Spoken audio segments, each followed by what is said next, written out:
નમસ્કાર વિદ્યાર્થી મિત્રો, સ્વાગત છે તમારું જ્ઞાન વિદ્યાપીઠ યુટ્યુબ ચેનલ પર. હું છું તમારો ગણિતના શિક્ષક કેટી સર.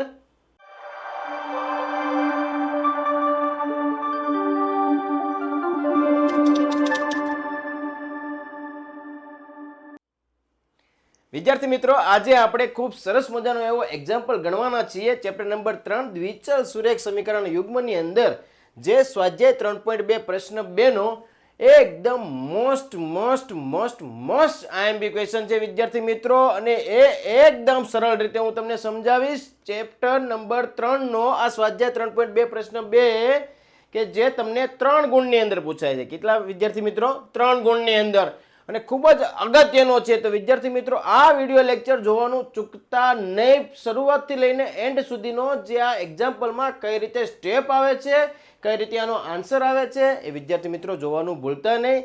સૌપ્રથમ જે વિદ્યાર્થી મિત્રો આજે જોઈન થયેલા છે, આજે એમનો ફર્સ્ટ ડે છે, તો વિદ્યાર્થી મિત્રો સૌપ્રથમ આ જ્ઞાન વિદ્યાપીઠ યુટ્યુબ ચેનલને સબસ્ક્રાઇબ કરો કે જેથી આગળના તમામ વિડીયો લેક્ચર એ તમને સરળતાથી મળી રહે. અને જે વિદ્યાર્થી મિત્રો જોડાયેલા છે, વિદ્યાર્થી મિત્રો આ વિડીયો લેક્ચરને સૌપ્રથમ લાઈક કરે, તમારા મિત્રોને આ લેક્ચરને શેર કરજો. ઓકે, અને આગળના વિડીયો જો તમારે જોઈતા હોય તો અહીંયા ઉપર આઈ બટન ઉપર ક્લિક કરજો કે જેથી આ ચેપ્ટર નંબર 3 ના આગળના જે વિડીયો છે, એ થિયરી છે, સ્વાધ્યાય 3.2 ના પ્રશ્ન 1 છે, બરોબર, એ તમામ એક્ઝામ્પલ્સ તમને સરળતાથી મળી જશે.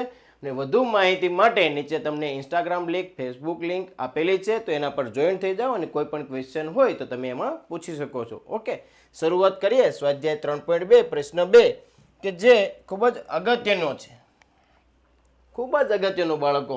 પ્રશ્ન 2 જે તમને 3 ગુણની અંદર પૂછાય છે. કેટલા ગુણની અંદર? 3 ગુણની અંદર. તો હેલો વિદ્યાર્થી મિત્રો, જાગતા રહેજો અને નોટબુક અને પેન સાથે રાખજો કે જેથી અહીંયા જે પણ સ્ટેપ તમને સમજાવવામાં આવે એ તમારે સ્ટેપ લખતું રહેવાનું છે અને એની પ્રેક્ટિસ કરવાનું ભૂલાય નહીં. કે જ્યારે આ મેથ્સ એટલે કે ગણિત એવો વિષય છે કે પ્રેક્ટિસ કરશો તો જ તમને ખ્યાલ આવશે. અત્યારે સમજાય જશે, પછી તમે પ્રેક્ટિસ નહીં કરેલી હોય તો કઈ રીતથી ગણેલો હતો એ તમને પછી ભૂલાઈ જશે. બરાબર, પ્રેક્ટિસ કરવાથી જ આગળ વધશો. પ્રેક્ટિસ નહીં કરેલી હોય તો સફળતા મળશે નહીં. ઓકે, શરૂઆત કરીએ. પ્રશ્ન 2 કે 2x + 3y = 11 અને 2x - 4y = -24 નો ઉકેલ શોધો. સૌપ્રથમ આપણને શું કીધેલું છે? બે સમીકરણ આપેલા છે અને બંને સમીકરણમાંથી આપણે ઉકેલ મેળવવાનો છે. ઉકેલ મેળવી લીધા પછી શું માંગેલું છે? અને એવો એમ મેળવો, એવો એમ શોધો કે જેથી y = mx + 3 થાય. તમને આ ત્રીજું સમીકરણ આપેલું છે, y = mx + 3. એની અંદરથી તમારે શું મેળવવાનું છે? m ની કિંમત મેળવવાની છે. m ની કિંમત મેળવતા પહેલા તમારે x અને y ની કિંમત મેળવવાની છે, જે અહીંયા તમને આપેલું છે કે ઉકેલ મેળવો. તો સૌપ્રથમ ઉકેલ મેળવો. ઉકેલ એટલે કે x અને y ની કિંમત. x અને y ની કિંમત મળી જાય પછી તમારે આ સમીકરણને મૂકી, આ સમીકરણની અંદર કિંમત મૂકી એનું સાદુરૂપ આપવાનું છે. તો વહાલા વિદ્યાર્થી મિત્રો, સમય ઓછો લેવાનો છે અને ઝડપથી એકદમ સરળથી આ દાખલો કમ્પ્લીટ કરવાનો છે, જે મોસ્ટ આઈએમપી પ્રશ્ન છે. ભૂલાય નહીં. કેટલા ગુણની અંદર? 3 ગુણની અંદર. એકદમ સરળ પ્રશ્ન છે. પુષ્પા ઇધર દેખો, ઝુકેગા નહીં સાલા. પણ પહેલા પ્રેક્ટિસ કરવી જરૂરી છે, બરોબર છે, પછી બોલવાનું. શરૂઆત કરીએ. સૌપ્રથમ 2 તમને સમીકરણ આપેલા છે અને એમનો ઉકેલ મેળવવાનો છે. તો બાળકો, તમને અહીંયા કોઈ સ્પષ્ટતા નથી કરેલી કે આ સમીકરણનો ઉકેલ તમારે કઈ રીતથી મેળવવાનો છે, એવી કોઈ પણ પ્રકારની સ્પષ્ટતા કરેલી નથી. તો તમે આદેશની રીતનો ઉપયોગ કરી શકો છો અથવા તો લોપની રીતનો ઉપયોગ. તો અહીંયા આપણે આદેશની રીતનો ઉપયોગ કરીશું, કારણ કે આપણે એ રીત પહેલાં શીખ્યા છે. ઓકે, અને આપણને એ સરળ પડે છે, તો આદેશની રીતનો ઉપયોગ કરીએ. પહેલું સમીકરણ 2x + 3y = 11. સમીકરણ નંબર 1 નામ આપી દઈએ. આગળ બીજું 2x - 4y = -24. અને આપણે સમીકરણ 2 નામ આપી દઈએ, પરંતુ નહીં આપીએ. શા માટે? તો કે આમાંથી હજી 2 સામાન્ય નીકળે છે. સામાન્ય નીકળે છે તો સામાન્ય લઈ લો, જેથી સમીકરણ નાનું બની જાય. તો 2 સામાન્ય લઈ લીધા. હવે શું વધે અંદર તો કે x -4 2 દુ 4 2 સામાન્ય લીધા 2 અંદર વધશે y બરાબર -24. હવે આ કૌંસ સાથે બે ગુણાકારમાં છે વિદ્યાર્થી મિત્રો, આ બે ગુણાકારમાં છે, તમે એને જમણી બાજુ લઈ જાઓ એટલે ભાગાકારમાં જશે તો અહીં વચ્ચે x - 2y બરાબર -24/2. હવે ભાગ ઉડે છે તો કે હા, જો ભાગ ઉડતા હોય તો આપણે ઉડાડીએ. 12 દુ 24, 12 દુ 24. કેટલા વડે ભાગ ઉડે છે? 2 વડે, તો 2 2 ઉડી ગયા. કેટલા વધ્યા? તો કે x - 2y બરાબર -12. સમીકરણ નંબર 2. તો આ છે સમીકરણ 1 અને સમીકરણ 2. તો વિદ્યાર્થી મિત્રો હવે શું કરવાનું છે આપણે? તો બંને સમીકરણમાંથી કોઈ પણ એક સમીકરણમાંથી કોઈ પણ એક ચલને કર્તા તરીકે બનાવવાનું છે. કોઈ પણ સમીકરણમાંથી કોઈ પણ એકને કર્તા બનાવવાનું છે. તમે x ને કર્તા બનાવો કે y ને કર્તા બનાવો, સમીકરણ તમારે નક્કી કરવાનું છે. તો સમીકરણ 2 માંથી આપણે x ને કર્તા બનાવીએ જે સરળ રહે છે. તો સમીકરણ 2 નો ઉપયોગ કરીએ. બરાબર, તો અહીંયા સમીકરણ 2 લખેલું છે તો ડાયરેક્ટ શરૂઆત કરીએ. હવે x ને કરતા બનાવવું છે તો -2y જે છે એને જમણી તરફ લઈ જઈએ એટલે +2y થશે. -2y ને જમણી તરફ લઈ જાવ એટલે +2y ને -12 તો હતા જ પોતાના સ્થાન પર. તો આ આપણને મળી ગયું x ને કરતા તરીકે, જેને આપણે નામ આપીશું સમીકરણ નંબર 3. શું નામ આપીશું? સમીકરણ નંબર 3. હવે આગળ જોઈએ કે હવે શું કરવાનું છે. તો આગળના વિડીયો લેક્ચરની અંદર તમને સમજાવેલું છે એકદમ સરળતાપૂર્વક શું કરવાનું છે કે જે સમીકરણમાંથી આપણે કર્તા બનાવેલો છે એની અંદર પાછું મૂકવાનું નથી. જે સમીકરણનો વારો નથી આવ્યો એ સમીકરણમાં આની કિંમત મૂકવાની છે. એટલે કે સમીકરણ 3 ની કિંમત સમીકરણ 1 માં મૂકવાની છે. તો અહીંયા આપણે એક વાક્ય લખવું પડશે કે સમીકરણ 3 ને સમીકરણ 1 માં મૂકતા. વાક્ય લખીએ કે સમીકરણ 3 ને સમીકરણ 1 માં યાદ કરો શું કરવાનું છે? મૂકતા બા. સમીકરણ 3 ને સમીકરણ 1 માં મૂકતા. સમીકરણ 3 ને સમીકરણ 1 ની અંદર મૂકીએ. ચલો સાદુરૂપ આપીએ. સમીકરણ 1 2x, x ના સ્થાન પર મૂકવાનું છે 2y -12 પ્લસ 3y બરાબર 11. ઓકે, હવે શું કરવાનું છે? કૌંસની બહાર જે 2 છે એનો અંદર ગુણાકાર કરીએ, પહેલા સાથે અને બીજા સાથે. 2 દુ 4y -12 દુ 24 પ્લસ 3y બરાબર 11. હવે સાદુરૂપ આપીએ. 4y પ્લસ 3y એટલે કે 7y. y વાળો જે ચલ છે એનું સાદુરૂપ તો કે બંનેની નિશાની પ્લસ હતી એટલે સરવાળો થાય. 4 ને 3 7y. -24 ને જમણી તરફ લઈ જાઓ. જમણી તરફ 11 હતા, -24 લઈ જાઓ એટલે +24. સાદુરૂપ આપો. 11 + 24 એટલે કે 35. 7 ગુણાકારમાં છે, જમણી તરફ લઈ જાઓ.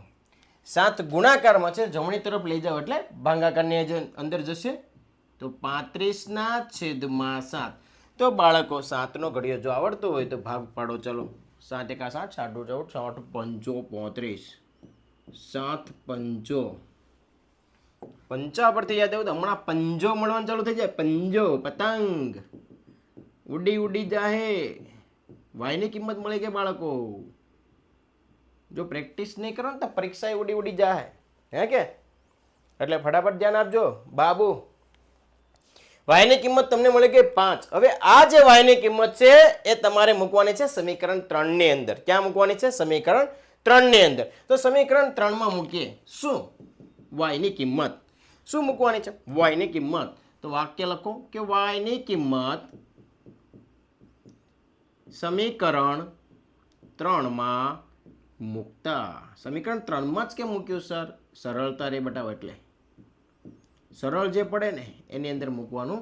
સમીકરણ 1 માં સમીકરણ 2 માં તમે મૂકી શકો છો પણ એમાં સાદુરૂપ થોડુંક લાંબુ થશે. સમીકરણ 3 ની અંદર મૂકતા જો અહીંયા સાદુરૂપ આપણે પહેલા કરી જ દીધેલું છે x ને કરતા બનાવીને, તો એમાં જ મુકાય ને, જેથી આપણને સરળતા રહી. ચલો આગળ. x બરાબર 2, y ના સ્થાન પર 5 -12. x બરાબર 5 2 10 -12. ચાલો બાદ બાકી કરો જોઈએ. 10 માંથી 12 ના જાય તો 12 માંથી 10 માઇનસ કરો કેટલા વધે 2 મોટભાઈની નિશાની મોટા કોણ છે 12 છે તો એમની નિશાની તો જવાબ આવશે -2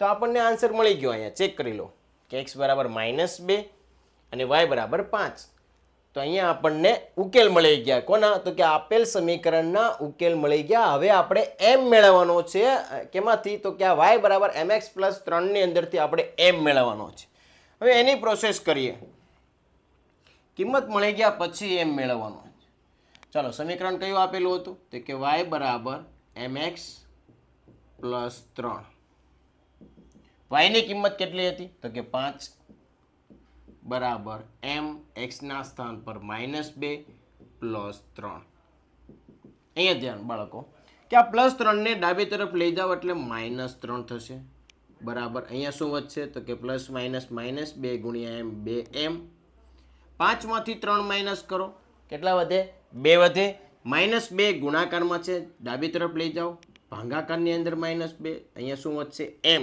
ભાગ ઉડે છે યસ 2 એકા 2 ભાગ ઉડી ગયા તો m નો આન્સર શું મળ્યો -1 આ માઇનસ જે છેદમાં છે ને આમાં અંશમાં આપી દેવાનો 1 ને તો -1 આન્સર આવે છે કોનો m નો આન્સર મળી ગયો -1 તો વિદ્યાર્થી મિત્રો જો એકદમ સરળ રીતે આ તમને જે બે સમીકરણ આપેલા છે બંને સમીકરણમાંથી સૌપ્રથમ તમારે ઉકેલ મેળવવાનો છે ને ઉકેલ મળી ગયા પછી તમારે m મેળવવાનો છે અને m મેળવવા માટે તમારે x અને y નો ઉપયોગ કરવાનો છે કારણ કે સમીકરણમાં આપેલું છે જો x અને y તો ઉકેલ મળશે પછી તમને m ની કિંમત મળશે તો આ એક 3 ગુણનો પ્રશ્ન છે અને એકદમ સરળ અને સિમ્પલ છે જે તમારે બોર્ડની પરીક્ષાની અંદર હું કહું તો એકદમ અગત્યનો છે 99.99% હું તમને કહું કે ખૂબ જ અગત્યનો આ પ્રશ્ન છે 3 ગુણની અંદર પૂછી શકે છે સમીકરણ કોઈ પણ હોઈ શકે તમારે સ્ટેપ બાય સ્ટેપ રીત આ જ રાખવાની છે ઓકે તો હવે વિદ્યાર્થી મિત્રો આગળ જઈએ તો આ સાથે